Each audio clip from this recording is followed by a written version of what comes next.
Hey guys, welcome back to the channel. I'm Scott Toy Guru Neitlich on Spector Creative. I almost said Scott Spector Creative Neitlich on Toy Guru channel. See, even I can't keep things straight. Talking today about we are, roughly about 6 months away from Hasbro shipping their Haslab Cantina. I'm personally very excited. I've been collecting Cantina figures, well, all my life, if you count, Walrus Man and Hammerhead from my youth. And what's really exciting is from sort of almost a behind the scenes standpoint, it is clear that Hasbro is now supporting their Haslab initiatives with mainline offerings more so than they ever have. It kind of started a little bit with Galactus, where after Galactus hit, we had a two-pack of his uh, his servants, why am I totally blanking? Heralds. There we go. His heralds. That's what they're called. Like Silver Surfer here, right? His cool herald. So while you got a cool narrow and rad action figure with Galactus, I still think this is actually the better one. This is the Walgreens one from a few years back. I bought two. The fact that they put out that two-pack of Terrax, and I can't remember who came with him. Someone will look it up and put it in the comments. The point being is that was clearly meant to complement people who had bought all that Galactus fun. And we saw the same thing with the Wheels of Vengeance. Even though that didn't go through, we recently had a Strange Tales wave, which had characters that complemented that set. Dracula, Mephisto's son, Blackheart, was the Build-A-Figure wave. Lilith. You had, spooky versions of Wolverine and Storm, etc., etc. So yeah, that was clearly meant to complement the Wheels of Vengeance, even though it didn't move forward, the mainline wave did. Now, we didn't see something like this for the Sail Barge, because that way back when Haslab first started, they didn't know if it was going to work, if it was going to happen. There was no reason to support it with mainline. They did eventually get some mainline items out there, but it took about 2.5 years. Things like doing a complimentary skiff, or the Jabba Goons 3-pack that they put out, and then the Humans pack. It was great to finally get Humans. So that was meant to complement the Sail Barge, but it took about 2 years because that's how the toy cycle works. Well, now Hasbro is doing that ahead of time. And what I'm really excited is they are clearly doing that with the Cantina. And a lot of people might say, okay, well, are they going to re-release every Cantina alien we've ever had? I mean, there's been a lot. I know because I've collected them all.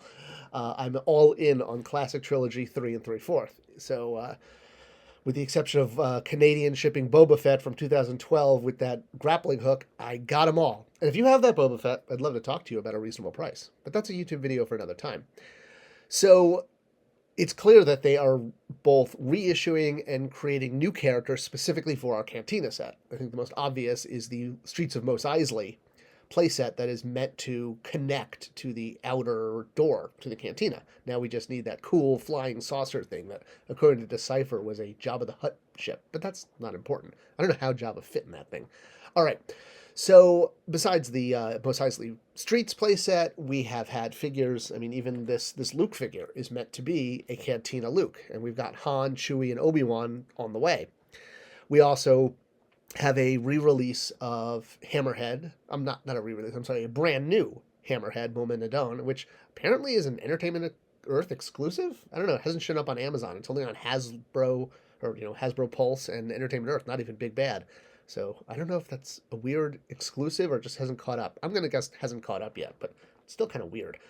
And it's interesting because it's a deluxe figure but it's one of the original 92, and I think there's a lot of fans that are like, oh, couldn't we have just had this with less accessories and made it on a regular card? So because that's what carded collectors like to do. I'm an opener, so I'll rip them open. But yeah, this whole stretch of deluxe figures is definitely eating away at me as well.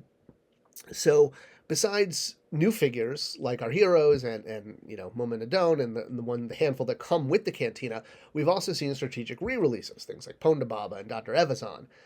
Now, answering the question about why they can't release all of the Cantina aliens, and that comes down to tool storage.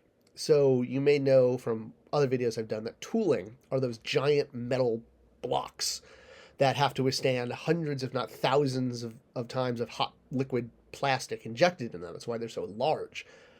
And you can store them, but they're very expensive to store, and they're very large. So most toy companies basically hold on to them for 3 to 5 years. I remember when I was at Mattel, I was asked if we still wanted the 2000X tooling. This was around like 2012, 2013, because it'd been about 10 years, or at least more than 5. And I actually begged to keep it, thinking we could use it for like a commemorative edition. But I don't think my voice got heard too much because the tooling was eventually tossed. Because yeah, keeping it all, it doesn't make sense. And most Cantina aliens, their tooling is long gone. Because if you look, the only ones we've had in the past 5 years has been, Ponda Baba. We had a Snaggletooth that got released on a vintage card. I think it's Zutton. We had Dr. Evazan, Ponda Baba, previously mentioned.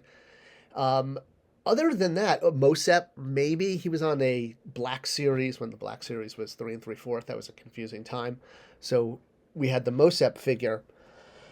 And that's about everything else basically predates tooling saving. So all of those other Cantina figures, from Lax Sivrak all the way to Kitwall and anyone in between, that tooling is long, long gone. Milo, like all those great figures we got in the Saga collection. It's a shame because they would sell so great right now, and that's why they're going so much on the back end.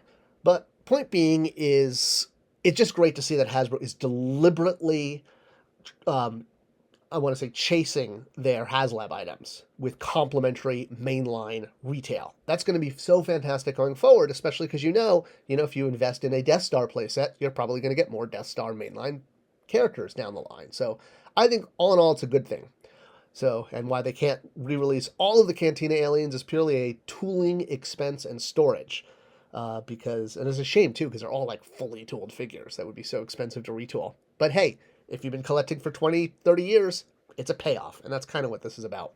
All right, I hope I had answered the questions. And are you excited for the Cantina 2? And if so, how are you preparing? Are you clearing off a tabletop or a bar top to put it on? I still don't know where I'm going to put it. You can see I don't have much space. All right, we'll find out. Thanks for watching. Thanks for sharing. And I'll see you guys in the next video.